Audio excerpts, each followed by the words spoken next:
Hey everybody, I'm Tom Vasel, and today we're taking a look at the latest expansion for Star Wars Unlimited, the latest set, Secrets of Power. Ooh, this is a set about, well, there's going to have some stuff from Padme versus the Emperor and Andor, which is all about secret spy stuff. So I'm going to show you some of the new products that they've come out for this line, and then talk a little bit about the set itself.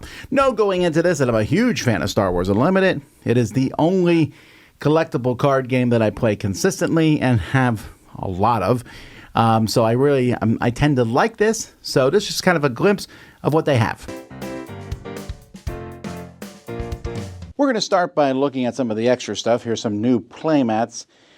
Really cool looking playmats. Like, this is a great shot. And this is always one of my favorite shots to show all the ships coming. I love this sort of thing. I don't use these that much because they don't have the grids on them, and even though I played the game enough that I don't necessarily need the grids, I still like having air and land units up there. This is a kind of a unique thing. This is called the Twin Suns Deck Pod. So it lets you put two decks in it, and you have on the side here, leader, so that you can open up. The leaders don't come with it. I just put them in there to show you. And then you would put the deck here. And then on the front, this actually does come with it, a foil location. And then here you can put your tokens. It's really nice. I feel like maybe it's a little, I mean, this is a big chunker thing to be carrying around.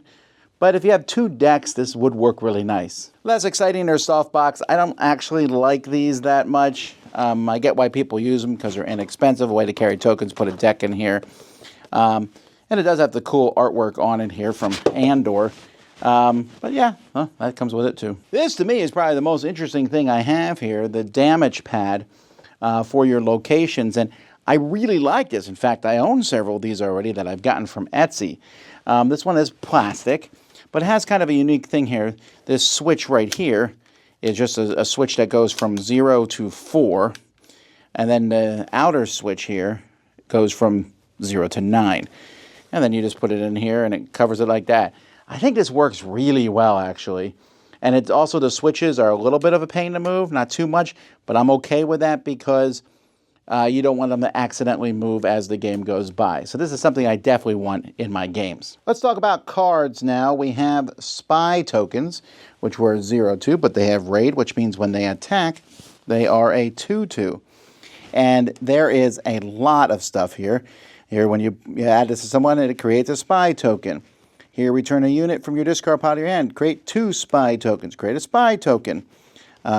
If you have the initiative, create a spy token. Create 2 spy tokens. Create a spy token. Create a spy token. Create a spy token. So there's a lot of that. If you're someone who likes token decks, and I definitely am one of those people, then you're going to like this.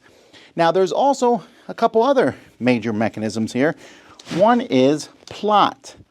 So plot here is when you deploy a leader. When you deploy your leader, you can play this card from your resources, paying its cost, replace with the top card of your deck. So you actually don't lose the resource. So this is a little bit similar to Smuggle, but it's a little more limited in the sense it only comes out when your leader comes into play.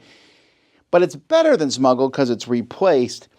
A lot of the different ones in here are upgrades, you know, Unveiled Might or Sudden Ferocity. But there's also just vehicles and things that come out. And I kind of like this plot. I love the idea. There's Jar Jar Binks. Yeah, he's a plot. But I like this idea of something coming out to surprise your opponent. And it just seems to work really well. You might have seen this on some of the other cards. There are now cards that you can disclose. Basically, you're revealing cards from your hand. And then something will happen. So these reward you having a handful of cards, and you might keep cards in your hand that you often wouldn't otherwise to use these. So this gives a unit +2/+2, but if you show another green card, you give another unit +2/+2. So some pretty basic stuff here. I think these are fine. They kind of show what's in your hand. Here, this guy costs a double green. You show 3 green cards. If you do, put the top card of your deck into play as a resource. That's amazing. But also, I'm probably only going to have it in a deck that's double green. But there are some really cool effects that these things do, and some of them are called laws. Charged with espionage, charged with treason, charged with corruption. bogged down in procedure. These are very negative things here. Here I can exhaust a unit. If I show a yellow card, I can exhaust another unit. That could be game-changing. There's also a decent amount of cards with hidden, where they can't be attacked if they're played that phase, so it lets you get them out, build them up, and then hit them next turn. There's also more cards with grit that do more damage, basically how much they've gotten. And then a few other cards I thought were fun. This one's grit, but you can make someone lose the force. That's kind of neat. Or this guy here who gets extra points for those law cards that you saw earlier. And there's also several cards that have to do with officials. And then finally, I'm just amused by this one. Defeat all space units. This brings back to Magic Day where you're just kind of just blowing up everything. And then, of course, there are more leaders. Here we have Leia, who has something to do with Disclose. Here's Slymore, who has something to do with spy tokens. And then I think we're starting to stretch the definition of leaders at this point. But there's a lot of cool different leaders in the game. And you'll see there's a lot of stuff from Andor in here. And, you know, basically these are not leaders who are necessarily combat leaders, but more it's about their special abilities. And finally, there are two Spotlight decks here. Chancellor Palpatine and Padme Amidala. Chancellor Palpatine is all about plotting, and I am very amused that Jar Jar Binks is in his deck.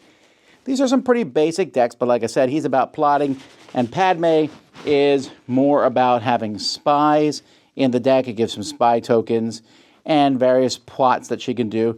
I do like that they have some pretty cool cards in each of these. They're also thematic. Padme has, obviously, Anakin Skywalker in her deck, and Captain Typho, and basically, you are playing Naboo here with this deck, and I like that a lot. So they're nice starter decks. They're basically the same as all the other starter decks in a sense, but they get you into this expansion.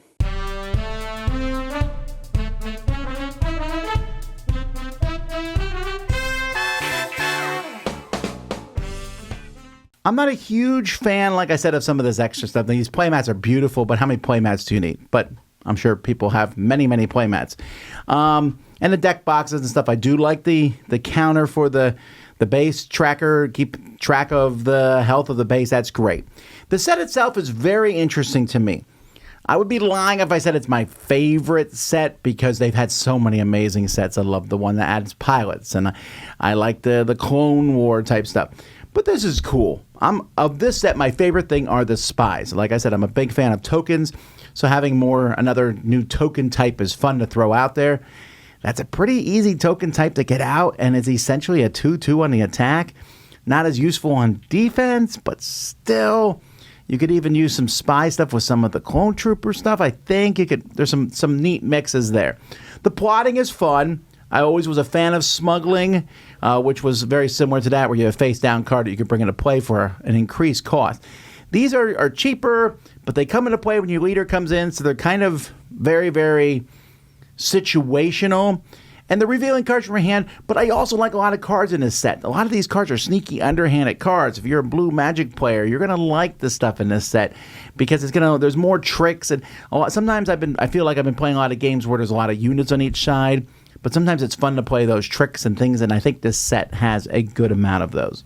So overall, very enjoyable set for me from Star Wars Unlimited. I'd give this one an 8 out of 10. That's a lot of fun to play. I'm Tom Vasel, and thanks for watching. I want to say a quick thank you to some of our GameFound backers. I want to say thank you to the Cook family, to the Squirrels from Czech Houston, and to Melly and Folker from North Hesse. Thank you guys for supporting the Dice Tower, and thank you all for watching. See you next time.